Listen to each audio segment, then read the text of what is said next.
नमस्कार, कहानी बैरल में आपका स्वागत है। लीजिए पेश है मुंशी प्रेमचंद द्वारा लिखित कहानी रहस्य। विमल प्रकाश ने सेवाश्रम के द्वार पर पहुंचकर जेब से रुमाल निकाला और बालों पर पड़ी हुई गर्द साफ की, फिर उसी रुमाल से जूतों की गर्द झाड़ी और अंदर दाखिल हुआ। सुबह को वह रोज टहलने जाता है और लौटती बार सेवाश्रम की देख भाल भी कर लेता है। वह इस आश्रम का बानी भी है और संचालक भी। सेवाश्रम का काम शुरू हो गया था। अध्यापिकाएं लड़कियों को पढ़ा रही थीं, माली फूलों की क्यारियों में पानी दे रहा था और एक दर्जे की लड़कियां हरी हरी घास पर दौड़ लगा रही थीं। विमल को लड़कियों की सेहत का बड़ा ख्याल है। विमल एक क्षण वहीं खड़ा प्रसन्न मन से लड़कियों की बाल क्रीड़ा देखता रहा, फिर आकर दफ्तर में बैठ गया। क्लर्क ने कल की आई हुई डाक उसके सामने रख दी। विमल ने सारे पत्र एक एक करके खोले और सरसरी तौर पर पढ़कर रख दिए। उसके मुख पर चिंता और निराशा का धूमिल रंग दौड़ गया। उसने धन के लिए समाचार पत्रों में जो अपील निकाली थी, उसका कोई असर नहीं हुआ। कैसे यह संस्था चलेगी? लोग क्या इतने अनदार हैं? वह तन मन से इस काम में लगा हुआ है। उसके पास जो कुछ था वह सब उसने इस आश्रम को भेंट कर दी। अब लोग उससे और क्या चाहते हैं? क्या अब भी वह उनकी दया और विश्वास के योग्य नहीं है? वह इसी चिंता में डूबा हुआ उठा और घर पर आकर सोचने लगा, यह संकट कैसे टाले? अभी साल का आधा भी नहीं गुजरा और आश्रम पर 12,000 का कर्ज हो गया था। साल पूरा होते वह 20,000 तक पहुंचेगा। अगर वह लड़कियों की फीस एक रुपया बढ़ा दे तो 500 रुपए की आमदनी बढ़ सकती है। हॉस्टल की फीस 2 रुपए बढ़ा दे तो 500 रुपए और आ सकते हैं।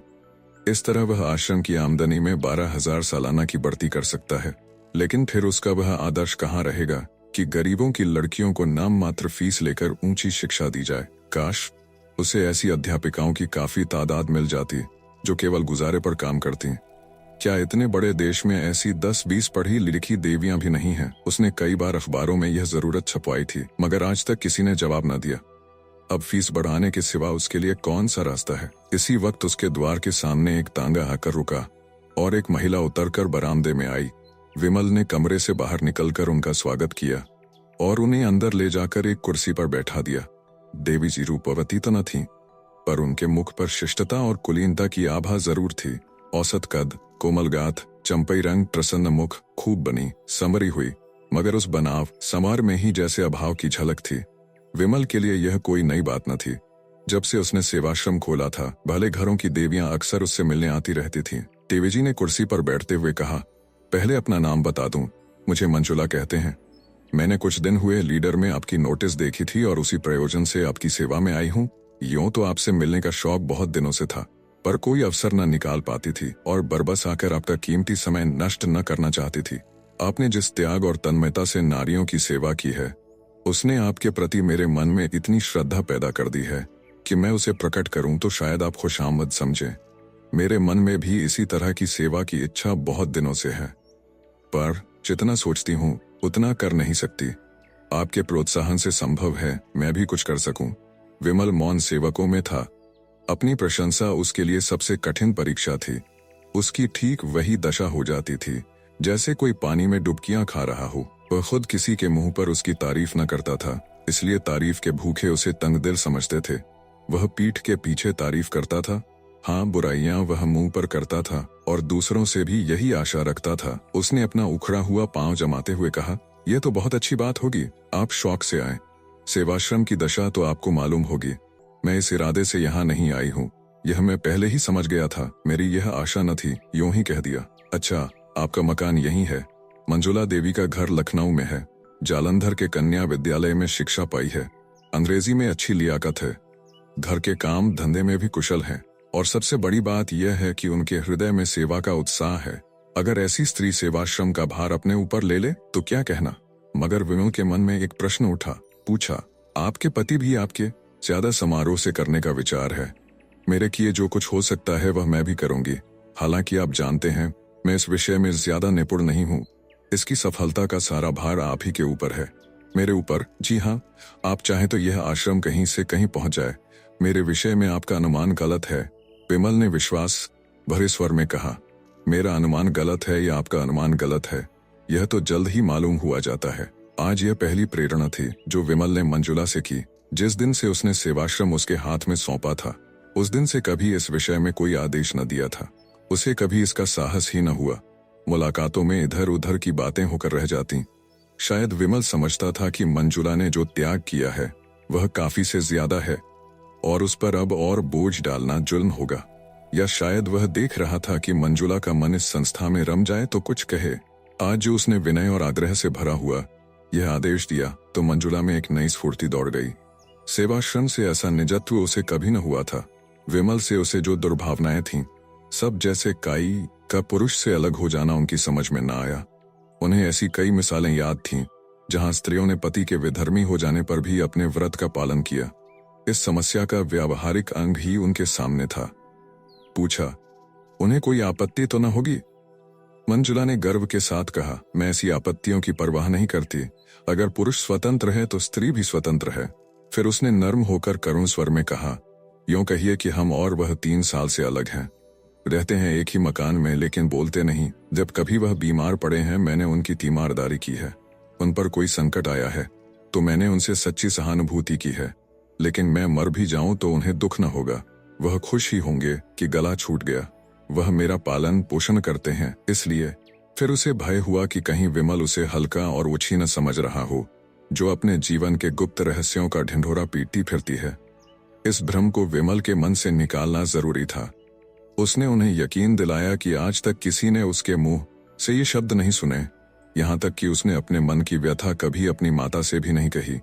विमल वह पहले व्यक्ति है जिनसे उसने ये बातें कहने का साहस किया है और इसका कारण यही है कि वह जानती है उनके दिल में दर्द है और एक स्त्री की विवशता का अंदाजा कर सकते हैं। विमल ने लजाते हुए कहा, यह आपकी कृपा है जो मेरे बारे में ऐसा ख्याल करती हैं। और उनके मन में मंजुला के प्रति श्रद्धा उत्पन्न हुई। बहुत दिनों के बाद उसे एक देवी नजर आई जो सिद्धांत के लिए इतना साहस कर सकती है। वह खुद मन ही मन समाज से विद्रोह करता रहता था। सेवाश्रम भी उनके मानसिक विद्रोह का ही फल था। ऐसी स्त्री के हाथों में वह सेवाश्रम बड़ी खुशी से सौंप देगा। मंजुला इसके लिए तैयार होकर आई थी। मंजुला के जीवन में आत्मदान की मात्रा ही ज्यादा थी। देह को वह इस भावना की पूर्ति का साधन मात्र समझती थी। दुनिया की बड़ी से बड़ी विभूति भी उसे शांति न दे सकती थी। मिस्टर मेहरा से उसे केवल इसलिए अरुचि थी कि वह भी साधारण प्राणियों की भांति भोग विलास के प्रेमी थे। जीवन उनके लिए इच्छाओं में बहने का नाम था। स्वार्थ की सिद्धि में नीति या धर्म की बाधा उनके लिए असह्य थी। अगर उनमें कुछ उदारता होती और मंजुला से मतभेद होने पर भी वह उसकी भावनाओं का आदर करते और कम से कम मुख से ही उसमें सहयोग करते तो मंजुला का जीवन सुखी होता। पर उस भले आदमी को पत्नी से जरा भी सहानुभूति न थी और वह हर एक अवसर पर उसके मार्ग में आकर खड़े हो जाते थे और मंजुला मन ही मन सिमट कर रह जाती थी। यहाँ तक कि उसकी भावनाएं विकास का मार्ग न पाकर टेढ़े मेढ़े रास्तों पर जाने लगीं। अगर वह स्वभाव को कला का रूप दे सकती तो उसकी आत्मा को उसमें शांति मिलती। जीवन में जो कुछ न मिला उसे कला में पाकर वह प्रसन्न होती, मगर उसमें वह प्रतिभा, वह रचना शक्ति न थी और उसकी आत्मा पिंजरे में बंद पक्षी की भांति हमेशा बेचैन रहती थी। उसका अहम भाव इतना प्रच्छन्न हो गया था कि वह जीवन से विरक्त होकर बैठ सकती थी। वह अपने व्यक्तित्व को स्वतंत्र और पृथक रखना चाहती थी। उसे इसमें गर्व और उल्लास होता था कि वह भी कुछ है। वह केवल किसी वृक्ष पर फैलने वाली और उसके सहारे जीने वाली बेल नहीं है। उसकी अपनी अलग हस्ती है, अपना अलग कार्यक्षेत्र है। लेकिन यथार्थताओं के इस संसार में आकर उसे मालूम हुआ कि आत्मदान का जो आशय उसने समझ रखा था वह सरासर गलत था। सेवाश्रम में ऐसे लोग अक्सर आते रहते थे जिनसे थोड़ी सी खुशामद करके बहुत कुछ सहायता ली जा सकती थी। लेकिन मंजुला का आत्माभिमान खुशामद कर किसी तरह राजी न होता था। उनके यश गान से भरे हुए अभिनंदन पत्र पढ़ना, उनके भवनों पर जाकर उन्हें सेवाश्रम के मुआयने का नेवता देना या रेलवे स्टेशन पर जाकर उनका स्वागत करना, ये ऐसे काम थे जिनसे उसे हार्दिक घृणा होती थी। लेकिन सेवाश्रम के संचालन का भार उस पर था और उसे अपने मन को दबाकर और कर्तव्य का आदर्श सामने रखकर यह सारी नाजबरदारियां करनी पड़ती थीं। यद्यपि वह इन विद्रोही भावों को मकदूर भर छिपाती थी, पर जिस काम में मन न हो वहां उल्लास और उत्साह कहां से आए। जिन समझौतों से घबराकर वह भागी थी वह यहाँ और भी विकृत रूप में उसका पीछा कर रहे थे। उसके मन में कटुता आती जाती थी और एकाग्र सेवा की धुन मिटती जाती थी। इसके विरुद्ध वह विमल को देखती थी कि उसके चेहरे पर कभी शिकन नहीं आती। वही साहस से मुख, वही उत्सर्ग से भरा हुआ उद्भाव। वही क्रियाशील तन्मयता। छोटे से छोटे काम के लिए हमेशा हाजिर सेवाश्रम की कोई कन्या या अध्यापिका बीमार पड़ जाए, विमल उसकी तीमारदारी के लिए मौजूद है। सहानुभूति का न जाने कितना बड़ा कोष उसके पास है कि उसमें जरा भी क्षति नहीं आती। उसके मन में किसी प्रकार का संदेह या संशय नहीं है। उसने एक रास्ता पकड़ लिया है और उस पर कदम बढ़ाता चला जा रहा है। उसे विश्वास है इसी रास्ते से वह अपने ध्येय पर पहुंचेगा। राह में जो यात्री मिल जाते हैं उन्हें अपना संगी बना लेता है। जो कलेवा लेकर चला है वह संगियों को बांटकर खाने में आनंद पाता है। उसे नित्य परेशानियां उठानी पड़ती हैं, खुशामदें करनी पड़ती हैं, अपमान सहने पड़ते हैं, अयोग्य व्यक्तियों के सामने सिर झुकाना पड़ता है, भीख मांगनी पड़ती है, मगर उसे गम नहीं। वह कभी निराश नहीं होता, कभी बुरा नहीं मानता। उसके अंदर कोई ऐसी चीज है जो हजारों ठोकरें खाने पर भी ज्यों की त्यों उछलती और दौड़ती रहती है। अध्यापिकाएं अक्सर साधारण सी बातों पर शिकायतें करने लगती हैं, कभी कभी रूठ जाती हैं और सेवाश्रम से विदा हो जाना चाहती हैं। अगर धोबन ने कपड़े खराब धोए, या कहारिन ने उनकी साड़ी में दाग डाल दिए, या चौकीदार ने उनके कुत्ते को दुत्कार दिया, या उनके कमरे में झाड़ू नहीं लगी, या ग्वाले ने दूध में पानी मिला दिया, तो इसमें सेवाश्रम के अधिकारियों का क्या दोष। मगर इन्हीं बातों पर यहाँ रोना गाना मच जाता है। दुनिया सिर पर उठा ली जाती है और विमल सेवक की भांति अनुनय विनय करके उनका गुस्सा ठंडा करता है, उनकी घुड़कियां सुनता है और हंसकर रह जाता है। फल यह है कि अध्यापिकाओं की उस पर श्रद्धा होती जाती है। वह उसे अपना अफसर नहीं, अपना मित्र और बंधु समझती है। मगर मंजुला विमल से कुछ खिंची रहती है। कभी उससे कोई शिकायत नहीं करती, कभी उससे किसी मुआमले में सलाह नहीं लेती। यद्यपि वह दिल में समझती है कि जिस दुनियादारी को वह आत्मा का पतन कहकर उसे हेय समझती है, वह वास्तव में विकसित मानवता का ही रूप है। फिर भी अपने सिद्धांत प्रेम के अभिमान को तोड़ डालना उसके लिए कठिन है, और इस अभिमान के होते हुए भी विमल की विशुद्ध निस्वार्थ व्यावहारिकता उसे जबरदस्ती अपनी ओर खींचती है। उसने साधारण मनुष्यों के विषय में अनुभव से मन में जो सीमाएं खींच ली थीं, विमल उनसे ऊपर था। उसमें स्वार्थ का लेश भी नहीं है, अभिमान उसे छू भी नहीं गया है, उसके त्याग की कोई सीमा नहीं गया है। मंजुला के आध्यात्मिक जीवन में मनुष्य का यही सबसे ऊंचा आदर्श था, लेकिन विमल को उस आदर्श के समीप देखकर उसे एक प्रकार का हार का बोध होता था। आदर्श का महत्व इसी में है कि वह पहुंच के बाहर हो। अगर वह साध्य हो जाए तो आदर्श ही क्यों रहे। मंजुला अपनी आदर्श भावना को और ऊंचा बनाकर इस विचार में संतोष पाना चाहती है कि विमल अभी उस आदर्श से बहुत दूर है, लेकिन विमल जैसे जबरन उनका श्रद्धा पात्र बनता जाता है। वह अपने को प्रवाह में बहने से रोकने के लिए लकड़ी का सहारा लेती है, पर उसके पैरों के साथ वह लकड़ी भी उखड़ जाती है और वह फिर किसी दूसरी रोक की तलाश करने लगती है, और अंत में उसे यह सहारा मिल जाता है। उसने अपनी तीव्र दृष्टि में देख लिया है कि विमल उसकी कारगुजारियों से संतुष्ट नहीं है। फिर वह उससे शिकायत क्यों नहीं करता, उससे जवाब क्यों नहीं मांगता। उसी तीव्र दृष्टि से उसने यह भी ताड़ लिया है कि विमल उसके रूप रंग से अप्रभावित नहीं है। फिर यह शीतलता और उदासीनता क्यों? क्या इससे यह सिद्ध नहीं होता कि वह कपटी या कायर है? औरों से वह कितना खुलकर मिलता है, कितनी हमदर्दी से पेश आता है, तो मंजुला से वह क्यों दूर रहता है? क्यों उससे ऊपरी मन से बातें करता है? वह पहले दिन का निष्कपट व्यवहार कहाँ गया? क्या वह यह दिखाना चाहता है कि मंजुला की उसे बिल्कुल परवाह नहीं है, या उससे केवल इसलिए नाराज है कि धनियों की चौखट पर सिर नहीं झुकाती? यह खुशामद उसे मुबारक रहे। मंजुला सेवा करेगी, पर अपने आत्माभिमान को अछूता रखकर। एक दिन प्रातःकाल मंजुला बगीचे में टहल रही थी कि विमल ने आकर उसे प्रणाम किया और उसे सूचना दी कि सेवाश्रम का वार्षिकोत्सव निकट आ रहा है, उसके लिए तैयारी करनी चाहिए।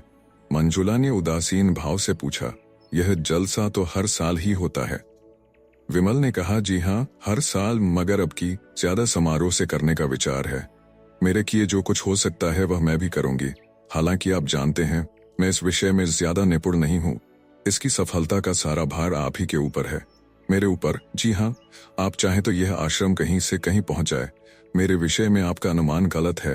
विमल ने विश्वास भरे स्वर में कहा, मेरा अनुमान गलत है या आपका अनुमान गलत है, यह तो जल्द ही मालूम हुआ जाता है। आज यह पहली प्रेरणा थी जो विमल ने मंजुला से की। जिस दिन से उसने सेवाश्रम उसके हाथ में सौंपा था, उस दिन से कभी इस विषय में कोई आदेश न दिया था। उसे कभी इसका साहस ही न हुआ। मुलाकातों में इधर उधर की बातें होकर रह जाती। शायद विमल समझता था कि मंजुला ने जो त्याग किया है वह काफी से ज्यादा है और उस पर अब और बोझ डालना जुल्म होगा। या शायद वह देख रहा था कि मंजुला का मन इस संस्था में रम जाए तो कुछ कहे। आज जो उसने विनय और आग्रह से भरा हुआ यह आदेश दिया तो मंजुला में एक नई स्फूर्ति दौड़ गई। सेवाश्रम से ऐसा निजत्व उसे कभी न हुआ था। विमल से उसे जो दुर्भावनाएं थीं सब जैसे काई की तरह फट गईं और वह पूर्ण तन्मयता के साथ तैयारियों में लग गई। अब तक वह क्यों आश्रम से इतनी उदासीन थी, इस पर उसे आश्चर्य होने लगा। एक सप्ताह तक वह रात दिन मेहमानों के आदर सत्कार में व्यस्त रही। खाने तक की फुर्सत न मिलती। दोपहर का खाना तीसरे पहर मिलता। कोई मेहमान किसी गाड़ी से आता, कोई किसी गाड़ी से। अक्सर उसे रात को भी स्टेशन जाना पड़ता। उस पर तरह के कर्तव्यों का रिहर्सल भी कराना पड़ता। अपने भाषण की तैयारी अलग। इस साधना का पुरस्कार तो मिला कि जलसा हर एक दृष्टि से सफल रहा और कई हजार की रकम चंदे में मिल गई। मगर जिस दिन मेहमान रुखसत हुए उसी दिन मंजुला को नए मेहमान का स्वागत करना पड़ा, जिसने 3 दिन तक उसे सिर न उठाने दिया। ऐसा बुखार उसे कभी न आया था। 3 ही दिन में ऐसी हो गई जैसे बरसों की बीमार हो। विमल भी दौड़ धूप में लगा हुआ था। पहले तो कई दिन पंडाल बनवाने और मेहमानों की दावत का इंतजाम करने में लगा रहा। जलसा खत्म हो जाने पर जहाज से जो सामान आए थे उन्हें सहेज सहेज कर लौटाने की पड़ गई। मंजुला को धन्यवाद देने भी ना आ सका। किसी ने कहा जरूर कि देवी जी बीमार हैं, मगर उसने समझा थकान से कुछ हरारत हो आई होगी, ज्यादा परवाह न की। लेकिन चौथे दिन खबर मिली कि बुखार अभी तक नहीं उतरा और बड़े जोर का है तो वह बदहवास दौड़ा हुआ आया और अपराधी भाव से उसके सामने खड़ा होकर बोला, अब कैसी तबीयत है? आपने मुझे बुला क्यों न लिया? मंजुला को ऐसा जान पड़ा कि जैसे एकाएक बुखार हल्का हो गया है। सिर का दर्द भी कुछ शांत हुआ जान पड़ा। लेटे लेटे विवश आंखों से ताकती हुई बोली, बैठ जाइए, आप खड़े क्यों हैं? फिर मुझे भी उठना पड़ेगा। विमल ने इस भाव से देखा मानो उसका बस होता तो यह सारा ताप और दर्द खुद ले लेता। फिर आग्रह से बोला, नहीं नहीं, आप लेटी रहे, मैं बैठ जाता हूँ। इसका अपराधी मैं हूँ। मैंने ही आपको इस जहमत में डाला। मुझे क्षमा कीजिए। मैंने आपसे वह काम लिया जो मुझे खुद करना चाहिए था। मैं अभी जाकर डॉक्टर को बुला लाता हूँ। क्या कहूँ, मुझे जरा भी खबर न हुई। फिजूल के कामों में ऐसा फंसा रहा। और उसने पीठ फेरी ही थी कि मंजुला ने हाथ उठाकर मना करते हुए कहा, नहीं नहीं, डॉक्टर की कोई जरूरत नहीं। आप जरा भी परेशान न हो, मैं बिल्कुल अच्छी हूँ। कल तक उठ बैठूंगी। उसके मन में और कितनी ही बातें उठी, मगर उसने ओठ बंद कर लिए। इस आवेश में वह न जाने क्या बक जाएगी। अभी तक विमल ने शायद उसे देवी समझकर उसके सामने सिर झुकाया है, उससे दूर अवश्य रहा है, मगर इसलिए नहीं कि वह समीप आना नहीं चाहता, बल्कि इसलिए कि अपनी सरलता में, अपनी साधना में उसके समीप आने में झिझकता है कि कहीं देवी को नागवार न गुजरे। विमल ने अपने मन में उसे जिस ऊंचे आसन पर बैठा दिया है उससे नीचे वह न आएगी। विमल को मालूम नहीं वह कितना सात्विक, कितना विशालात्मा पुरुष है। ऐसे आदमी की स्मृति में हमेशा के लिए एक आकाश में उड़ने वाली सती की धुंधली छाया छोड़ जाना कितना बड़ा मोह है। उसने विनोद भाव से कहा, हाँ क्यों नहीं, क्योंकि आप तो मनुष्य हैं और मैं काठ की पुतली। नहीं, आप देवी हैं। नहीं, एक नादान औरत। आपने जो कुछ कर दिखाया वह मैं 100 जन्म लेकर भी न कर सकता था। उसका कारण भी आपने सोचा। यह स्त्री की विजय नहीं, उसकी हार है। अगर इन दोषों के साथ मैं स्त्री न होकर पुरुष होती तो शायद इसकी चौथाई सफलता भी न मिलती। यह मेरी जीत नहीं, मेरी नारीत्व की जीत है। रूप तो असार वस्तु है जिसकी कोई हकीकत नहीं।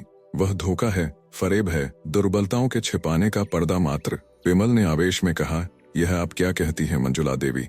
रूप संसार का सबसे बड़ा सत्य है। रूप को भयंकर समझकर हमारे महात्माओं और पंडितों ने दुनिया के साथ घोर अन्याय किया है। मंजुला की सुंदर छवि गर्व के प्रकाश से चमक उठी। रूप को असत्य समझने के प्रयास में सदैव असफल रही थी और अपनी निष्ठा और भक्ति से मानो अपने रूप का प्रायश्चित कर रही थी।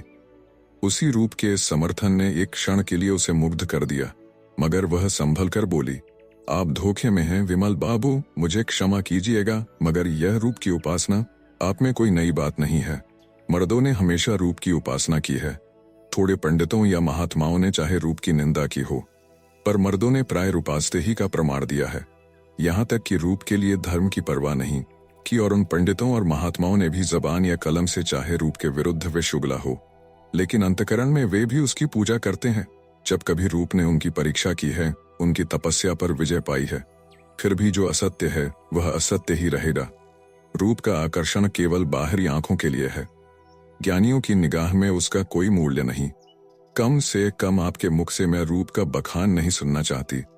क्योंकि मैं आपको देवतुल्य समझती हूँ और दिल से आप पर श्रद्धा रखती हूँ।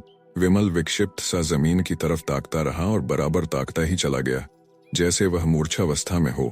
फिर चौंक कर उठा और अपराधियों की भांति सिर झुकाए संदिग्ध भाव से कदम उठाता हुआ कमरे से निकल गया।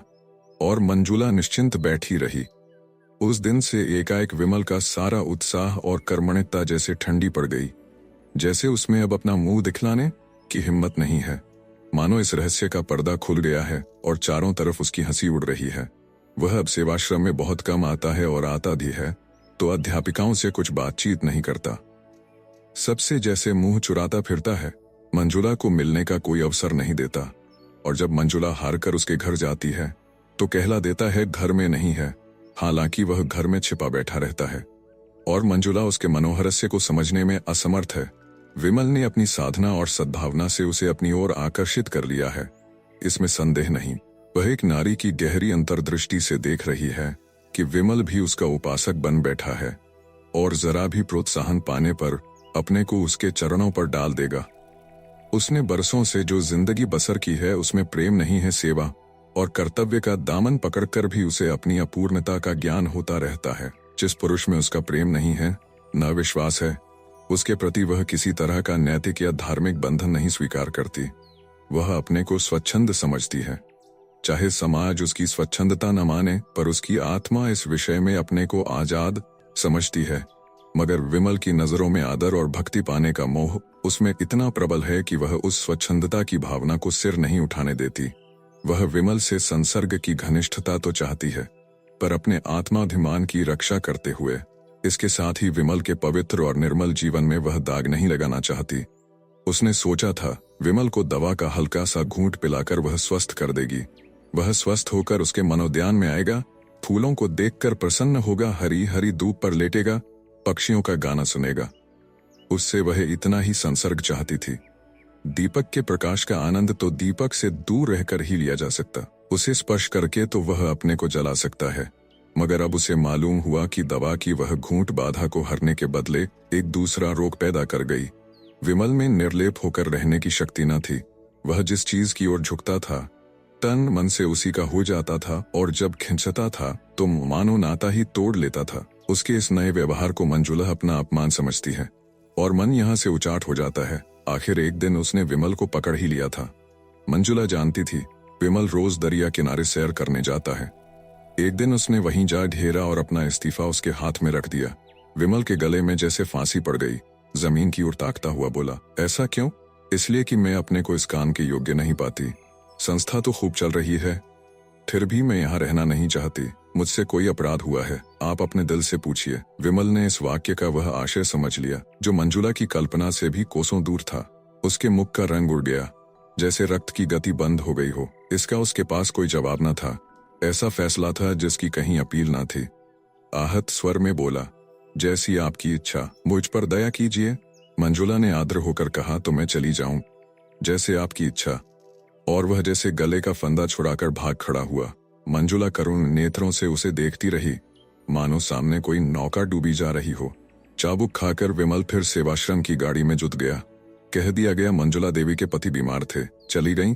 काम काजी आदमी प्रेम का रोग नहीं पालता। उसे कविता करने और प्रेम पत्र लिखने और ठंडी आहें भरने की कहाँ फुर्सत। उसके सामने तो कर्तव्य है, प्रगति की इच्छा है, आदर्श है। विमल भी काम धंधे में लग गया। हाँ, कभी कभी एकांत में मंजुला की याद आ जाती थी और लज्जा से उसका मस्तक आप झुक जाता था। उसे हमेशा के लिए सबक मिल गया था। ऐसी सती साध्वी के प्रति उसने कितनी बेहूदगी की। 3 साल गुजर गए थे। गर्मियों के दिन थे। विमल अब की मंसूरी की सैर करने गया हुआ था और एक हॉस्टल में ठहरा था। एक दिन बैंड स्टैंड के समीप खड़ा बैंड सुन रहा था कि बगल की एक बेंच पर मंजुला बैठी नजर आई, आभूषणों और रंगों से जगमगाती हुई। उसके पास ही एक युवक कोट पैंट पहने बैठा हुआ था। दोनों मुस्कुराकर बातें कर रहे थे। दोनों के चेहरे खिले, दोनों प्रेम के नशे में मस्त। विमल के मन में सवाल उठा, यह युवक कौन है? मंजुला का पति नहीं हो सकता? क्या संभव है उसका पति ही हो? दंपति में अब मेल हो गया हो। उसे मंजुला के सामने जाने का साहस न हुआ। दूसरे दिन वह एक अंग्रेजी तमाशा देखने सिनेमा हॉल गया था। इंटरवल में बाहर निकला तो कैफे में फिर मंजुला दिखाई दी। सिर से पांव तक अंग्रेजी पहनावे में। वही कल वाला युवक आज भी उसके साथ था। आज विमल से जब्त न हो सका। इसके पहले कि वह मन में कुछ निश्चय कर सके, वह मंजुला के सामने खड़ा था। मंजुला उसे देखते ही सन्नाटे में आ गई। मुंह पर हवाइयां उड़ने लगीं, मगर एक ही क्षण में उसने अपने आप को संभाल लिया और मुस्कुराकर बोली, हेलो विमल बाबू, आप यहाँ कैसे? और उसने उस नवयुवक से विमल का परिचय कराया। आप महात्मा पुरुष हैं, काशी के सेवाश्रम के संचालक, और यह मेरे मित्र मिस्टर खन्ना हैं, जो अभी हाल में इंग्लैंड से ICF होकर आए हैं। दोनों आदमियों ने हाथ मिलाए। मंजुला ने पूछा, सेवाश्रम तो खूब चल रहा है, मैंने उसकी वार्षिक रिपोर्ट पत्रों में पढ़ी थी। आप यहाँ कहाँ ठहरे हुए हैं? विमल ने अपने होटल का नाम बतलाया। खेल फिर शुरू हो गया। खन्ना ने कहा, खेल शुरू हो गया, चलो अंदर चलें। मंजुला ने कहा, तुम जाकर देखो, मैं जरा मिस्टर विमल से बातें करूंगी। खन्ना ने विमल को जलती हुई आंखों से देखा और अकड़ता हुआ अंदर चला गया। मंजुला और विमल बाहर आकर हरी हरी घास पर बैठ गए। विमल का हृदय गर्व से फूला हुआ था। आशा में उल्लास की चांदनी सी हृदय पर छिटकी हुई थी। मंजुला ने गंभीर स्वर में पूछा, आपको मेरी याद काहे को आई होगी? कई बार इच्छा हुई कि आपको पत्र लिखूं, लेकिन संकोच के मारे न लिख सकी। आप मजे में तो थे। विमल को उसका यह उलाहना बुरा लगा। कहाँ अभी हास्य विनोद में मग्न थी, कहाँ उसे देखते ही गंभीरता की पुतली बन गई। रूखे स्वर में बोला, हाँ बहुत अच्छी तरह था। आप तो आराम से थीं? मंजुला आर्द्र कंठ से बोली, मेरे भाग्य में तो आराम लिखा ही नहीं है मिस्टर विमल। पिछले साल पति का देहांत हो गया। उन्होंने जितनी जायदाद छोड़ी उससे ज्यादा कर्ज छोड़ा। इन्हीं उलझनों में पड़ी रही, स्वास्थ्य भी बिगड़ गया। डॉक्टरों ने पहाड़ पर रहने की सलाह दी, तब से यहीं पड़ी हुई हूँ। आपने मुझे खत तक न लिखा। आपके सिर यूं ही क्या कम बोझ है कि मैं अपनी चिंताओं का भार भी रख देती? फिर भी एक मित्र के नाते मुझे खबर तो देनी ही थी। मंजुला ने स्वर में श्रद्धा भरकर कहा, आपका काम इन झगड़ों में पड़ना नहीं है विमल बाबू। आपको ईश्वर ने सेवा और त्याग के लिए रचा है, वही आपका क्षेत्र है। मैं जानती हूँ आपकी मुझ पर दया दृष्टि है। मैं कह नहीं सकती मेरी नजरों में उसका कितना मूल्य है।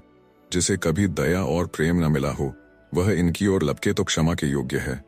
आप समझ सकते हैं उनका परित्याग करके मैंने कितनी बड़ी कुर्बानी की है, मगर मैंने इसी को अपना कर्तव्य समझा। मैं सब कुछ सह लूंगी, पर आपको देवत्व के ऊंचे आसन से नीचे न गिराऊंगी। आप ज्ञानी हैं, संसार के सुख कितने अनित्य हैं आप खूब जानते हैं। इनके प्रलोभन में न आइए। आप मनुष्य हैं, आप में भी इच्छाएं हैं, वासनाएं हैं, लेकिन इच्छाओं पर विजय पाकर ही आपने यह ऊंचा पद पाया है। उसकी रक्षा कीजिए, और अध्यात्म ही आपकी मदद कर सकता है। उसकी साधना से आपका जीवन सात्विक होगा और मन पवित्र होगा। विमल ने अभी मंजुला को आमोद प्रमोद में क्रीड़ा करते देखा था। खन्ना से उसका संबंध किस तरह का है यह भी वह समझ रहा था। फिर भी इस उपदेश में उसे सच्ची सहानुभूति का संदेश मिला। विलासिनी मंजुला उसे देवी के रूप में नजर आई। उसके भीतर का अहंकार उसकी लोलुपता से बलवान था। सद्भावना से भरकर बोला, देवी जी, आपने जिन शब्दों से मेरा सम्मान किया है उनके लिए आपका एहसानमंद हूँ। कहिए मैं आपकी क्या सेवा कर सकता हूँ? मंजुला ने उठते हुए कहा, आपकी कृपा दृष्टि काफी है। उसी वक्त खन्ना सिनेमा हॉल से बाहर आता दिखाई दिया। आप सुन रहे थे कहानी बैरल से मुंशी प्रेमचंद द्वारा लिखित कहानी रहस्य। वीडियो पसंद आया तो इसे लाइक करिए और चैनल को भी सब्सक्राइब कीजिए। धन्यवाद।